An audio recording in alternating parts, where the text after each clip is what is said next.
Là, on va interviewer Siam Asbag, qui est Batman de la lutte antiraciste. Non, qui est vraiment l'une des personnes les plus emblématiques de la lutte antiraciste et du community organizing.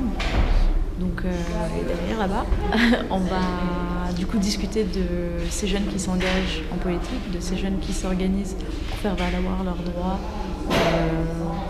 pour lutter contre les discriminations, pour lutter pour l'avancée des droits civiques, etc. Alors, le community organizing, c'est une méthodologie qui vient des États-Unis, qui a été développée par Saul Alinsky pour permettre aux citoyens de se réapproprier la chose publique, mais surtout de faire avancer leurs droits. Donc il y a une arrivée tardive en France, mais là on constate que c'est en train de se développer heureusement dans certains quartiers, et que c'est beaucoup utilisé pour faire avancer à la fois des choses locales, des causes locales, mais des causes plus nationales, et notamment autour de la question des droits civiques. En fait, dans le community organizing, en gros, il y a deux types de méthodologies. Il y a une méthodologie thématique, donc c'est un peu le cas du contrôle aux faciès. On l'a utilisé avec Stop le contrôle aux faciès pour faire avancer cette cause-là, donc en définissant une demande très claire, donc la fin du contrôle aux faciès par la mise en place du reçu du contrôle d'identité, en définissant des alliés, des adversaires, des stratégies, des tactiques.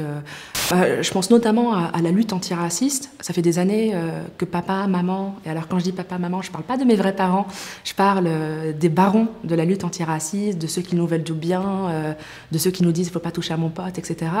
Bref, ça fait des années qu'on parle à notre place, qu'on définit ce qui est bien ou pas à notre place, qu'on nous explique ce qu'il faut faire, comment orienter nos luttes, sur quoi on doit se battre, etc. Juste à un moment donné, tu as envie de dire ça suffit, je peux parler pour moi-même, je sais ce qui est bien ou pas pour moi-même, je sais m'auto-définir, je sais auto-définir mes luttes et je sais les orienter et je sais me défendre. Et je fais ce que j'ai à faire comme j'ai envie de le faire et quand j'ai envie de le faire. C'est un discours qui mérite d'être entendu beaucoup plus souvent, je trouve.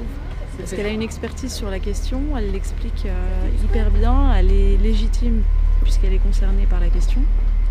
Et je trouve qu'on n'entend pas suffisamment. On devrait l'entendre beaucoup plus souvent.